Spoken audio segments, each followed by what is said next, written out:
Hello, hello. Welcome back. Premed Office Hours, episode 143. It's amazing. We've been Crazy. doing this for about 3 years, I guess. The numbers tell us. I think our first one, was sometime April, May 2020. So, wow. Yep.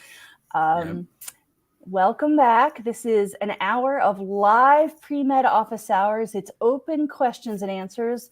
Now, we say with the medical school headquarters advising team, by which we mean some members. Sometimes there are three of us. This is a rough week in MSHQ world, friends.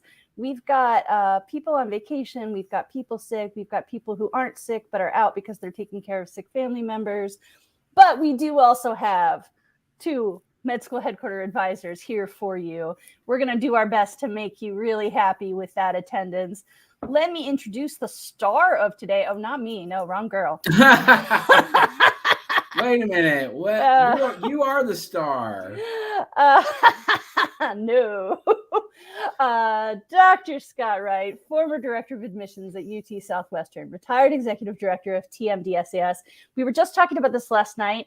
Also former associate dean of UT Dallas and former president of the National Association of Health Professional Advisors. Yes. You've got a long and tenured history. Thanks for being with us. Yeah, and I have no idea how all that happened, but so hopefully I have a few things I can say that are relevant and focused enough to be helpful. So we'll see.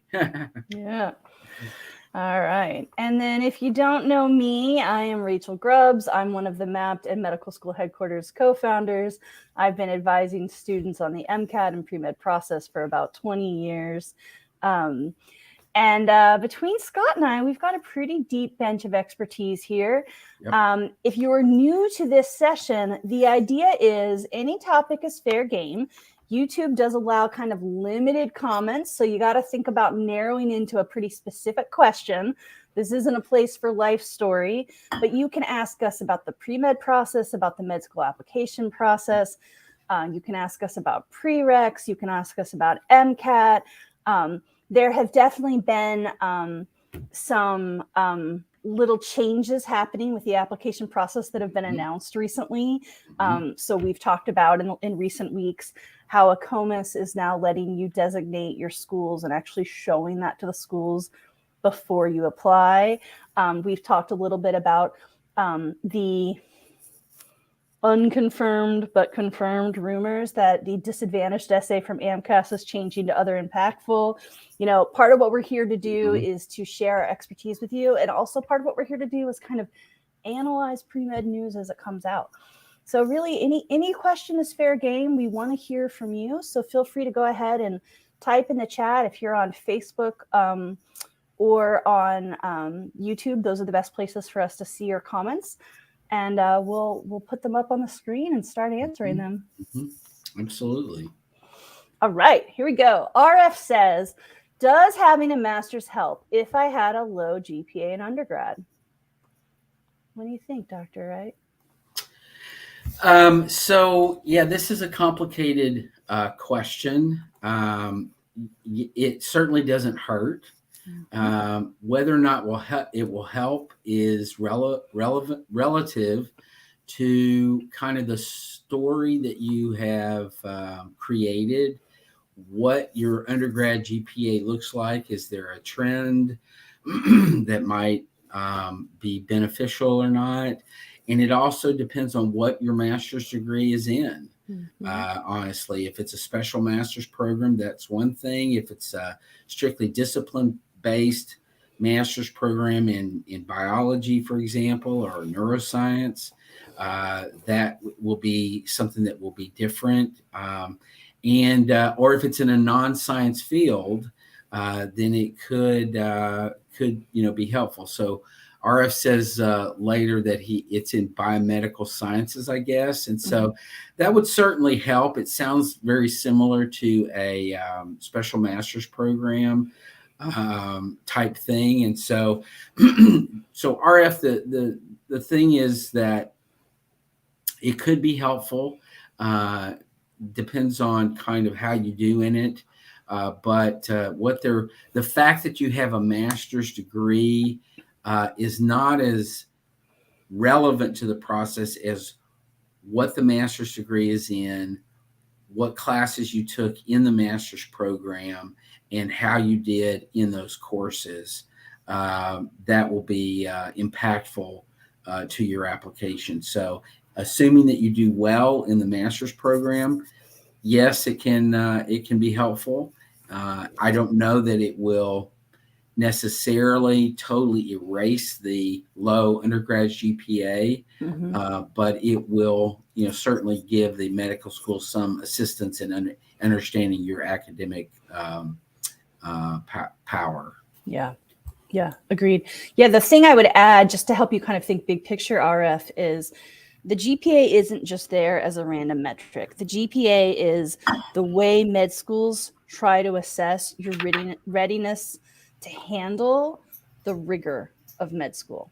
So the real question is, can you show that even if you were a different student in prior years, that now you're the kind of student who can take really hard science classes and be successful in them?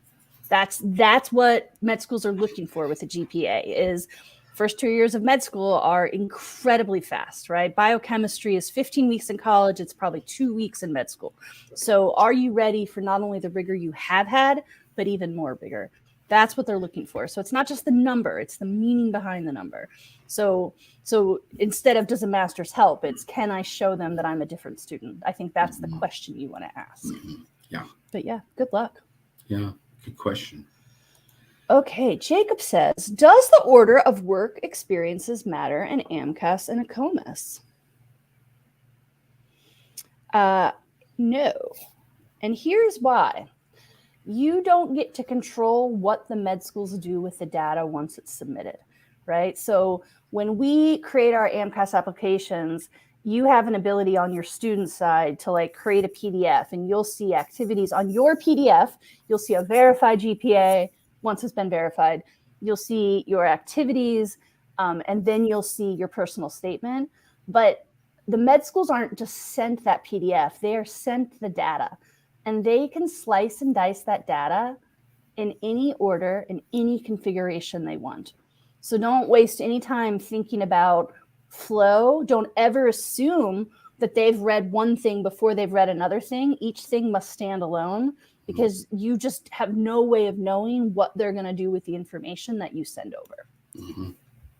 Correct. Question, same thing for ACOMAS. Yes. Yeah, and also Texas, right? Right. That's right. Loretta says, "How old is too old for med school?" 108. I don't know. What do you think, Scott? Well, I have a couple of great examples of this. Yeah. I think that that depends. Age is not a factor in the process of evaluating applicants. Now, what is a factor is sometimes things that can be closely related to age, things that you've done, things that you're involved in, past experiences and work history, that kind of stuff. I have a student I'm working with right now who is 51 and has a acceptance, and then is on a couple of wait lists and sort of waiting to hear back on a couple of other schools. I knew back in my days at Southwestern, we had an applicant who was actually a single mother, and with 3 kids. Now her kids were not small; they were older. But when she matriculated to medical school, she was 50, and she was the president of her class every year, and graduated and went on to great things, and is out practicing medicine right now. So I don't know how old you are, Loretta, but I hope those 2 examples kind of encourage you that you are only as old as you think you are in your head. And what they're going to be looking for is really your commitment to medicine and having having given relevant experiences to what that commitment looks like, and that's what they're going to be looking for. Yeah, agreed. Yeah, and I think it's a tricky thing, right? Because of course, by law, Yes. any kind of discrimination about age, older age, there is actually, you can be too young to go to med school just because you have to be too young to be a professional, right? That's right. But by law, you really cannot be too old for med school. That said, I'm not going to pretend that people don't bring biases, right? And here's the thing I want to say about that. Bias is not okay, but you can also think about where does that bias stem from? If it's the idea of like young is good and old is bad, obviously that's not okay. But when you are in your third year of med school, you're in the hospital maybe 60, 80 hours a week, right? So this is, I'm not defending it. I think the way we train our physicians could use some, a dose of humanity, right? Good point. I would like to see kinder, more reasonable setups for the way we train our future physicians. But currently, the reality is the system demands a lot of physical stamina. So I don't think you can be too old, but I do think you have to think about, and like, I think often older applicants bring a lot more wisdom and compassion and life experience and skills. But I also want to make sure that you've thought through the physical consequences. And again, this isn't me dissuading you. I'm just saying, I think that's what some of the bias is about. And if you're a fit, healthy person, and if you happen to mention in one of your activities, hobbies that you run for fun, I mean, obviously tell the truth, but, I think it helps just to let them know that like you've got the physical part down too. Yeah, that's right. There is a story that I have actually verified is true, that at one medical school some number of years ago, maybe 20 years ago perhaps, a student that was 69 enrolled in medical school, was offered acceptance, enrolled in medical school, and as I understand it, made it through the first 2 years with no problems. But when they got to the clinical years, they could not handle exactly what you're talking about, Rachel. The physical challenges because of being up so often and not getting maybe as much rest as you need and stuff like that. And this applicant ended up having to drop out of medical school. Yeah, and I mean, I think that's a shame. I don't need a physician who can stand on their feet for 12 hours. Right. I don't need a physician who can eat a granola bar for lunch while still on rounds. Yeah. I don't think that's necessary. But it is currently part of the training system. So, so yeah. That's correct. Like Scott said, it's not about age. It's just about can you show that you're ready? Yeah. Yeah. Good luck. Yeah. Good luck, Loretta. Sarah says, hi guys, how do you nail the question, why medicine? What are admissions looking for? Oh yeah, I'm just going to get my secret answer that I've been hiding. Yeah, lots of love, Sarah. I understand. It's a big question. This is so big that we have whole advising programs that do nothing but help you nail this question. So I just want to say at the outset, even though Scott and I are going to try to tackle this, 2 minutes, 20 minutes, not justice, right? This is a great place for me to remind everyone that Application Academy, which is our group advising program, tuition is normally $599. It's currently on sale for $499. If you are hoping to start med school in 2024, your last chance to join Application Academy is this Sunday, April 2nd. So you've got today, as this is live on Wednesday, March 29th. So you've got 5 more days. If you're applying next year, don't worry, it'll open again in the fall for more enrollments. But if you're hoping to start med school next year, what we do in Application Academy, we are now up to 15 sessions a week, so that we're keeping our average class size small, 10 to 15 per students, is we're doing personal statement essay review, activities essay review, interview prep. We're even doing secondary pre-writing already. The why medicine question has to be deeply personal. So there's no formulaic answer for us, because it's, well, what's your why medicine, and helping you refine it. But yeah, let's try to dig into what this is. So how do you nail the question, why medicine? Well, I think one thing I want to point out is the first thing is that's really important is to actually answer that question. One of the most common mistakes I see with personal statements is people write essays that answer different questions. The prompts say, why medicine? Why do you want to be a physician? Why medical school? And many people write essays that are, here's my life story. Here are all the things that I think will make you think I'm interesting or compassionate. Here are all the qualities that I think physicians should have. Physicians are superheroes and I want to be one. Here are all my skills and competencies. Aren't I qualified? And none of those actually answer the question, why medicine? So what I love about your question, Sarah, is you didn't say, how do I nail the personal statement? You said, how do I nail the right prompt? And that's an amazing first step, because you'd be surprised how many people falter right there at that step. What do you want to add here, Scott?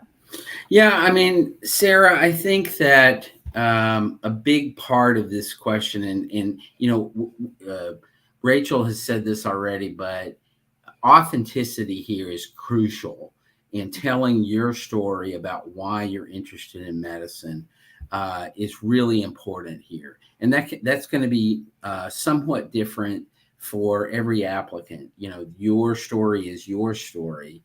And you tell, honestly, that's what admissions committees are looking for, is for you to tell them your story of where this comes from for you and why it's important to you, and things that you've done and what you've learned about yourself and about medicine in the process of doing those things.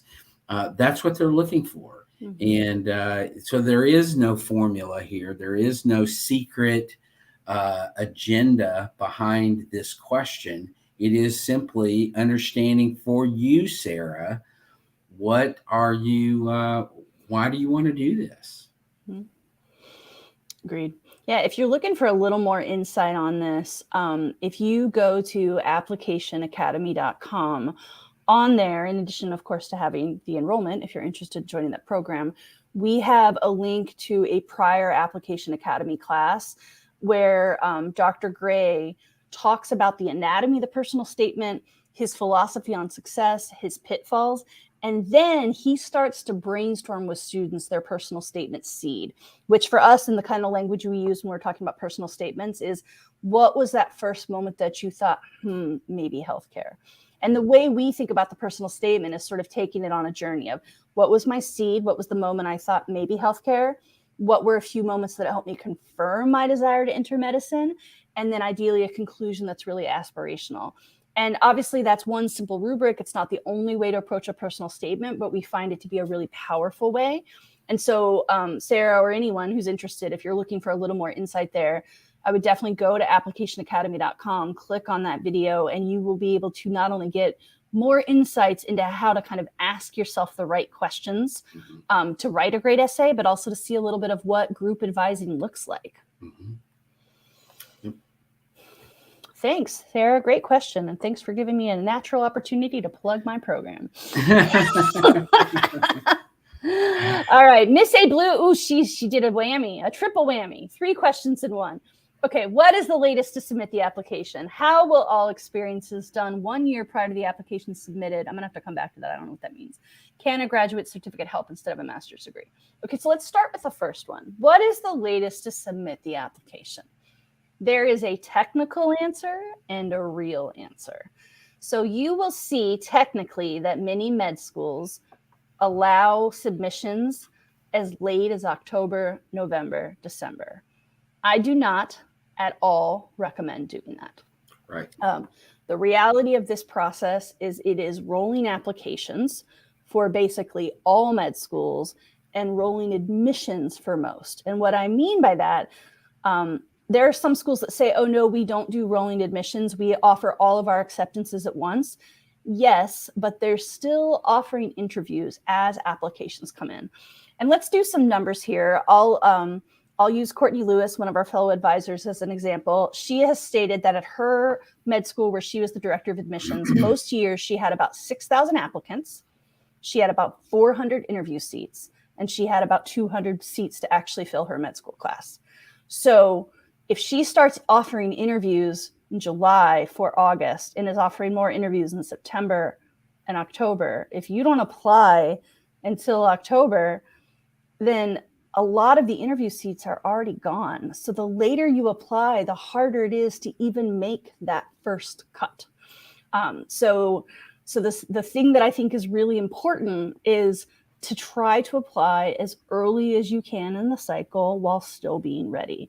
My ideal timeline for you is that you're submitting no later than early June, your primary, and that you're completing all your secondary work by like mid-July. That's ideal. And now here's where people are going to go, what about 2 weeks after that? What about 2 weeks after that? What about 2 weeks after that? It's a sliding scale. The later you apply, the fewer interview seats that are probably left. Yep. Okay. Let's try to piece out, how will all experiences done 1 year prior to the application submitted? I still don't know what that means.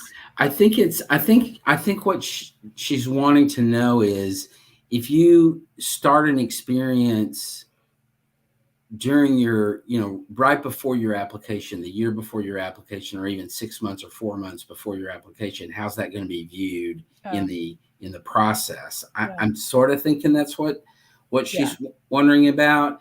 And what I would say to that is it's relative, as so much is in this process. It's relative to what the activity is, when you start it. There's a big difference between starting it a year before you apply and starting it 2 months before you apply. Yeah. The closer it is to the application you submit, the more suspect it is going to be that you just did that just to get it on your application. And now, whether or not that's true, it is another thing. But it may not matter, because the perception will be that you noticed a weakness in your application, or an advisor pointed out a weakness in your application, and so you started hustling around to figure out how to fill that weakness. And that's a good thing. But on the other hand, it does kind of taste a lot in the mouth about you're just checking off check boxes to say, okay, I did that, I did that, I did that, I did that. So I would be careful about that, but just kind of be aware that the closer it is to the application, the more it may look a little odd. Yeah. And I mean, I think there's that old saying, when's the best time to plant a tree? 20 years ago. Right. When's the second best time? Today. Yeah. If you haven't started yet, start. Yeah. It doesn't have to be a full-time job, right? You could volunteer at hospice 1 day a month. Just start getting your clinical, right? Yeah. Start doing something. Yeah. I'm going to skip the third question because we already answered it earlier. So Miss A Blue, maybe you joined late, catch the replay. We've already said, whether it's a post-bac, grad certificate, or master's, it's not about the technicality of the program. It's about taking rigorous sciences and showing that you're ready for med school. So if you want a more in-depth answer, just go catch the replay. Yeah. Jawad says, I have the opportunity to shadow an ophthalmologist once a week for as long as I want. Can I make this a separate shadowing activity along with combined shadowing activity for other specialties? Mm-hmm. Yeah, sure. Yeah. Absolutely. No rules and activities, Jawad. Sometimes we have said it's okay to collapse all your shadowing into one activity, particularly in AMCAS where you only have 15. And I've realized this often happens with things we say.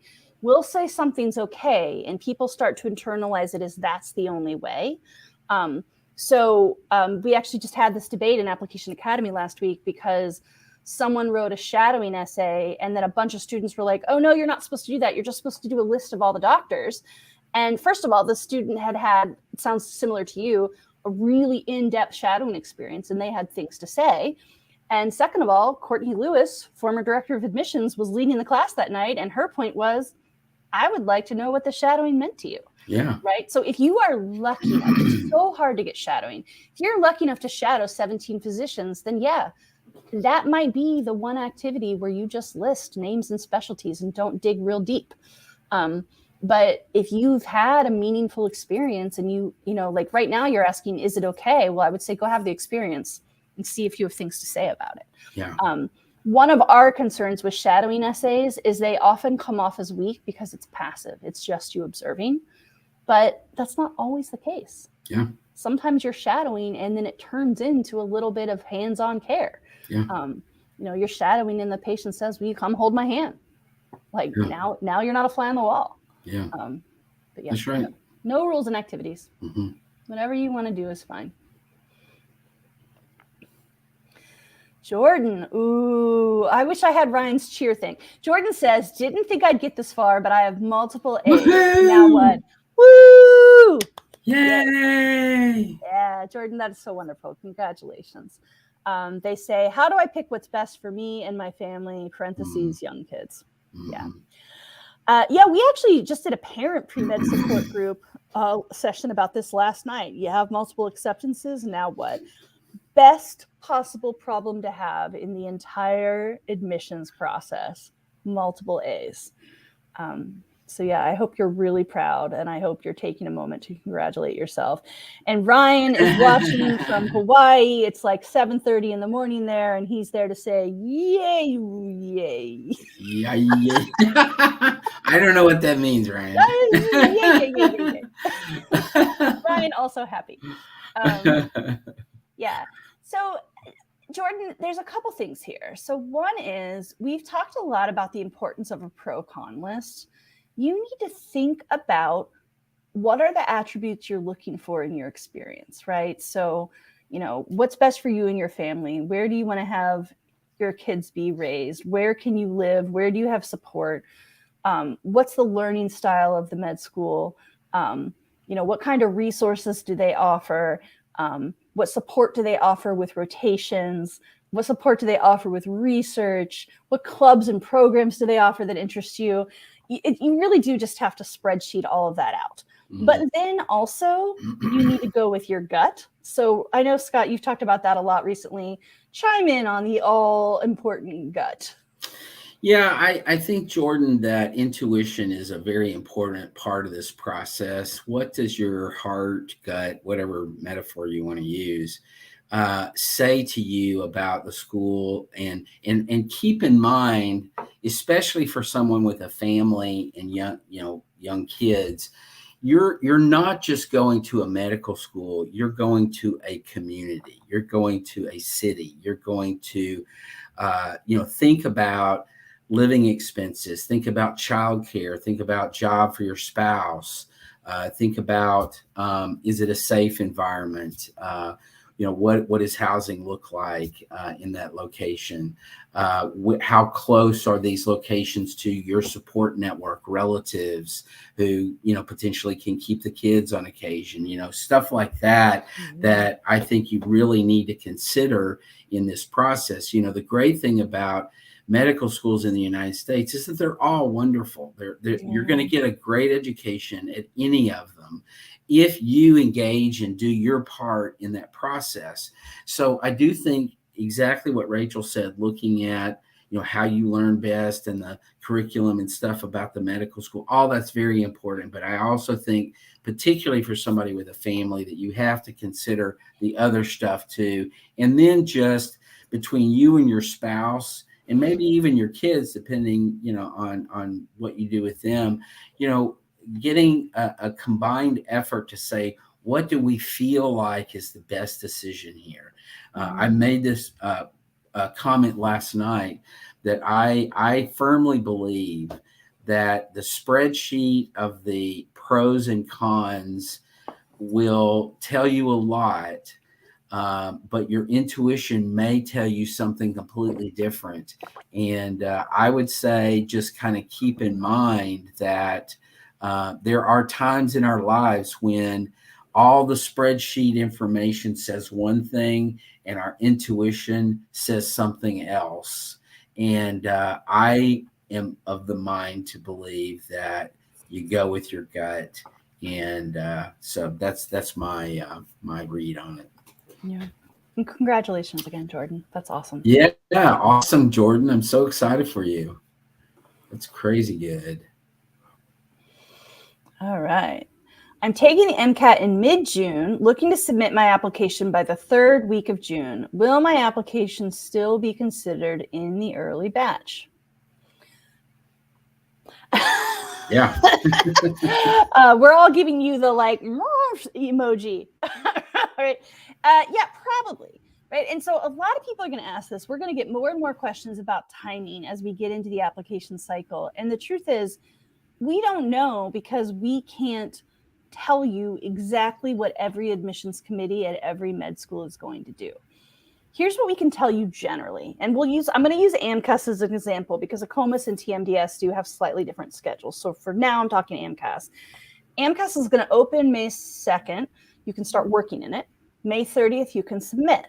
The more people who submit all through late May and early June, the longer it starts to take to get your application verified.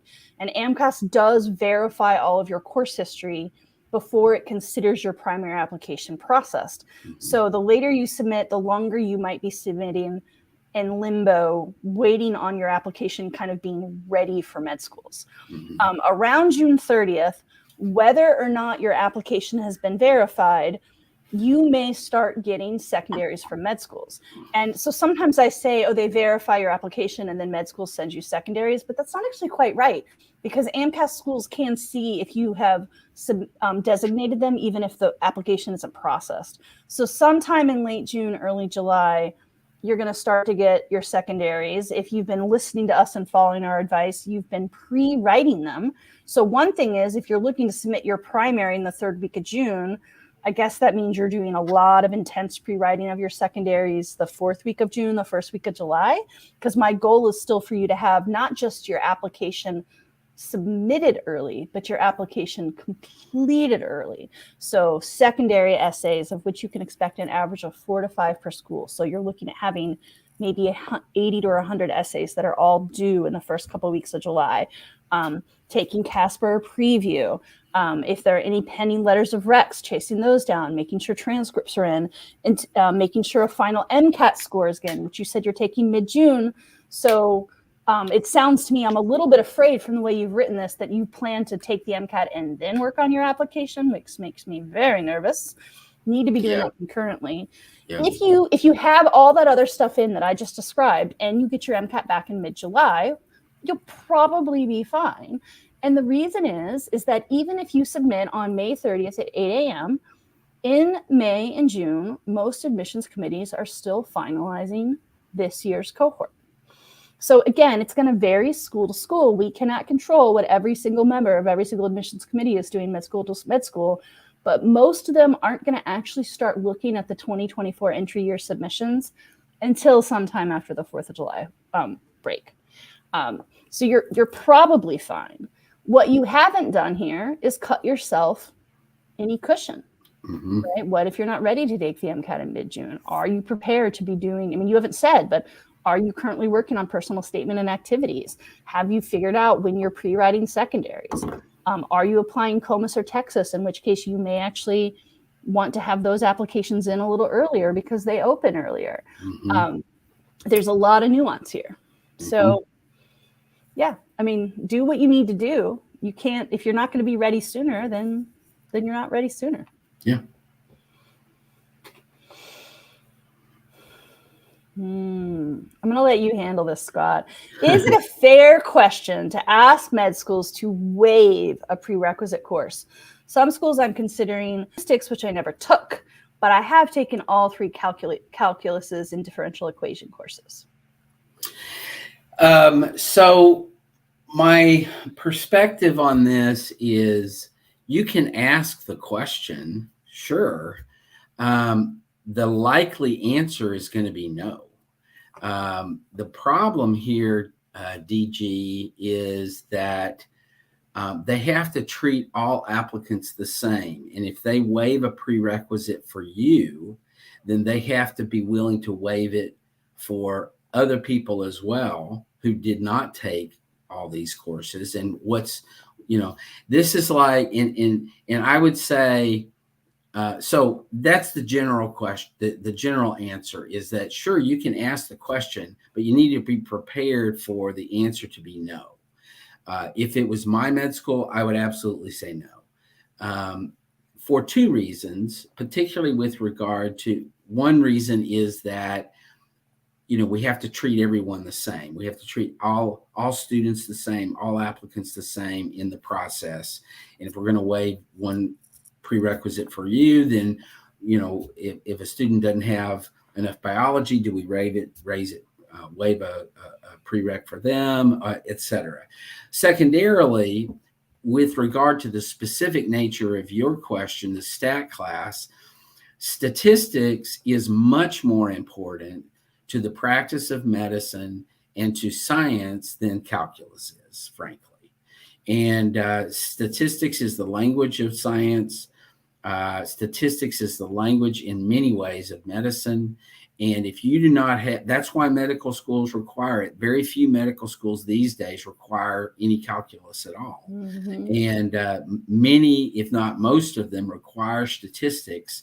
So I would say both you're going to want to get the statistics class, both because you want to meet the prerequisites, because the answer is likely going to be no. But I think the more important reason for taking statistics is you are going to want to have taken statistics.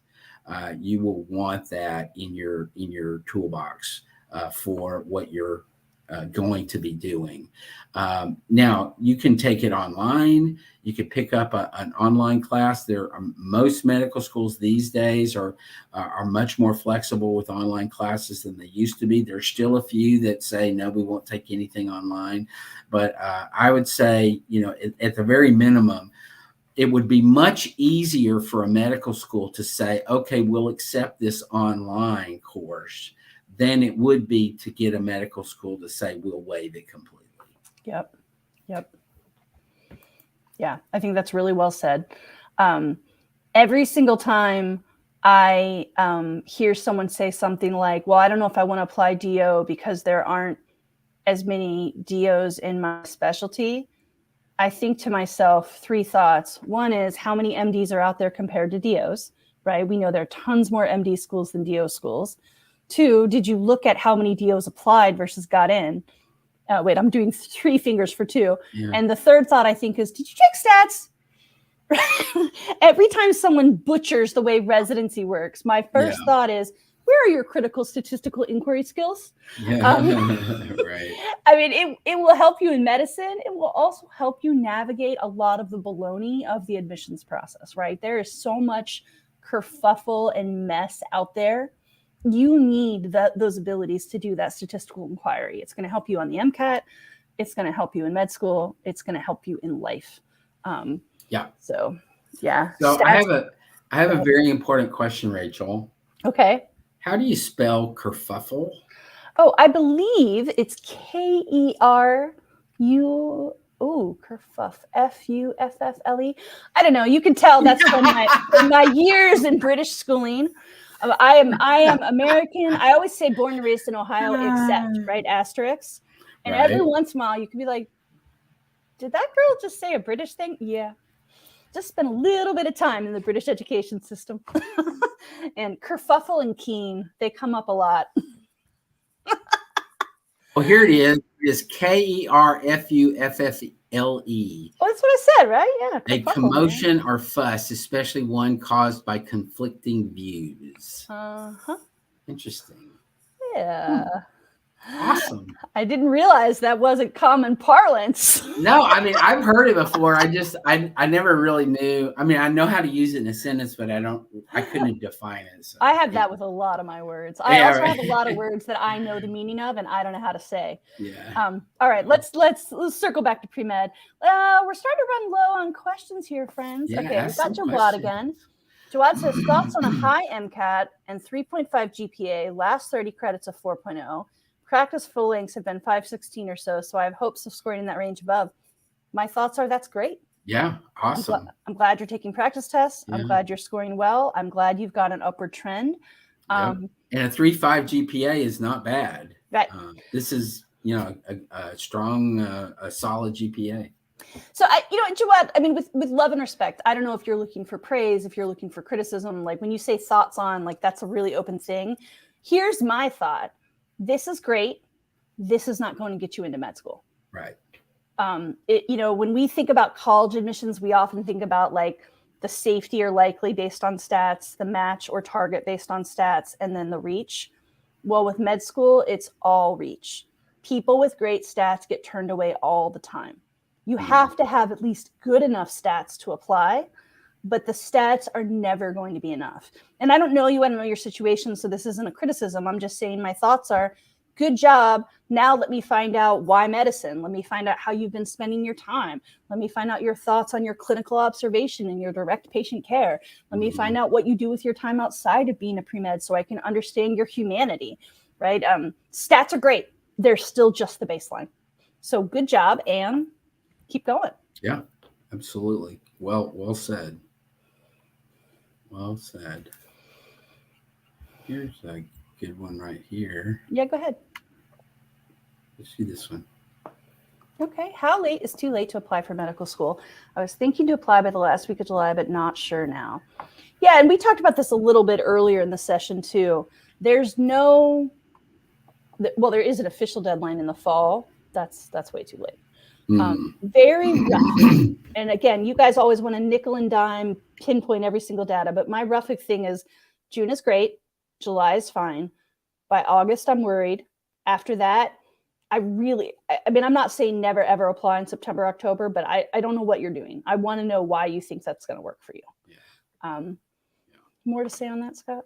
No, I just think, I think last week of July is really pushing it pretty far. It depends on if by the here's the problem with applying.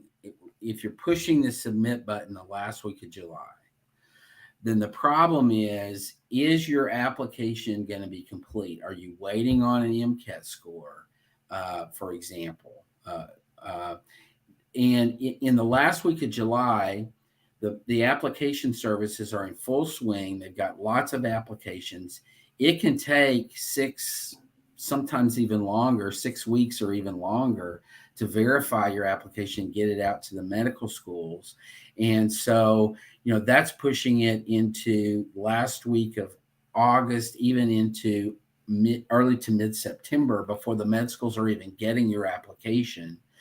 So you see that you have to not consider just when am I going to push the submit button, but what is the process after that before the medical schools even get your application. So just kind of keep that in mind. We're not saying don't apply the last week of July. I'm just saying you need to be well aware of what all that means and have realistic expectations based on that timeline and based on kind of the details of your application and what that might, what impact those things might have as well. Yeah, great. All right. Megana here had asked us a question we asked her to clarify. So a cardiovascular tech major only available at her school. So she asked about, is it okay if I have clinicals the last year? So the context here is part of the major is taking clinicals for senior year. Will it be looked bad on since it's just before application? So a couple things. One is, I love it when schools include externships or rotations in undergraduate programs. It seems so crazy to me that as future health professionals, you're expected to get clinical experience, and yet we don't fold that into the education. There are a few schools that have support for it, but I love it when this stuff happens. I don't know what your timeline is, Megana. I mean, if you're applying junior year, then senior year is definitely too late, right? Because the work you're doing after you submit apply doesn't give you any essays to write. And then even with it, if you're applying after senior year, if you're planning on a gap year, then I think it would just be a matter of like, are you starting it in the fall? Are you starting it in January? The way clinical experiences I find work best is if it's consistent over time, because you need time to get meaning out of the experiences and reflect on them and write essays. And I am typically recommending that people start writing essays January of the year they apply. So, I don't know your specifics, but if, for example, your rotations, your clinical experience that you get through school starts January of your senior year, well, then you're still trying to get experiences when I say it's time for you to be reflecting on writing. So does it look bad? No. I guess my question is, are you only waiting for that? Like, can you be getting clinical now? Again, it doesn't have to be a full-time job, a part-time job. It is a lot harder to get volunteer clinical experience than it used to be because we're still in this post-pandemic world, but there are opportunities out there. You can't just call your local hospital. You've got to try all the hospitals, all the urgent care centers, private practices, free clinics, hospice. Hospice is almost always desperate for volunteers. This thing you've got through school sounds great. I'm just saying, if you're worried about the timeline, why wait? Get more than one clinical experience. Yeah, and I'll add to that. If I was looking at your application and I saw that all of your clinical experiences were coming from your class, the program that you're in, I would sort of perhaps wonder why that is. Mm-hmm. Why is it that you are only doing clinicals, are only having clinical experience when you're required to do so by your program? Mm-hmm. You're not doing anything outside of that. So I think don't wait. Same thing with Rachel. Don't wait. Start getting experiences now. You can do it on a very limited basis and stuff like that. Yeah, and that was part of her follow-up, is saying, is it found out that it's part of the major? I think it could be. I think, I would wonder about that if I was an admissions officer at a medical school. Mm-hmm. I would have wondered about that in the past in my experience doing that. Mm-hmm. And I would say that I don't know that it would have barred you from an interview, for example, but I think it could be a question in terms of how it looks. And so, yes, I'd be a little bit concerned about that. Okay. All right. We've got a few minutes. Time for a couple more. Yeah. Stefani says, accelerated curriculums that allow med students to graduate in 3 years instead of 4. What does accelerated mean? Do they cut stuff out, or are they expecting you to learn double speed? Good question. There are some of these programs, most of them that I know about are related to primary care. Mm-hmm. So what they're doing, it's a very interesting process, but the essential nature of it is they are combining some things that would typically be done in the 4th year of medical school, electives and stuff like that. They're combining that with what you would do in your 1st year of residency in a primary care setting. Family practice is the most notable one that they do this with. And so the answer is no, they're not expecting you to learn double speed. It's not really an accelerated curriculum. That's really not the right way to express it. It is really more a combined curriculum with the residency program. And most of the time, these programs are set up so that you're doing your medical school and your residency in family practice at the same institution. And so they know what's happening in residency. They know what's happening in clinicals. You don't do this kind of program and go from one medical school and then apply to residency programs nationally. They're very condensed, but also confined to that institution. So I hope that answers out. So and Ryan just said the mostly 4th years modified. It does not affect the preclinical stuff, the basic science stuff, and it really doesn't even affect the 3rd year rotations. It's really affecting the 4th year. That's right. Yep. Yeah, limited curriculum. Yeah. Or versus accelerated. Right. So one of the wonderful Application Academy teaching assistants, Gabby, is here today. And she commented when we were talking about Academy before, come join us. It is a great supportive community and a lot of fun. honestly, hiring TAs is maybe one of the most fun things I get to do here. I mean, there's so much that gives me a joy, but when people join our advising program and get so darn good at navigating the application process that they're now qualified to teach it. So they not only get into med school, but they're like, you know what, Rachel, Ryan, Scott, Courtney, Verinia, everybody else, I like hanging out with you. Can I come teach students with you? It just warms the cockles of my cold Midwestern heart. Gabby is super cool. She's one of our mini TAs who are on the team. Application Academy is now 15 sessions per week. So for $499 until Sunday, April 2nd, you can enroll and get up to 15 hours of advising every week for a year. Mm-hmm. Do you have to come all 15 hours? No. You can not do that. That's highly unlikely. The idea is the topics are constantly rotating. You can always pop in, you build the course you need, you get out of the program what you need. So, you want to work on personal statements, you want to work on the new other impactful essay from AMCAS, you want to work on an institutional action essay, you want to work on your Texas optional essay, whatever it is, we've got a class for it. Mm-hmm. We do open Q&A sessions, we do live interview prep. It's all constantly rotating so that whenever you start, we've got what you need. That said, we are closing the cohort for the 2024 entry year. So if you're hoping to apply to med school this spring and you want to join Academy, your last chance is this Sunday, April 2nd. So I hope, like Gabby says, that you will come join us and be a part of this great supportive community. It is fun. You're going to work super hard. You got to work hard anyway. You might as well do it with some people who get it.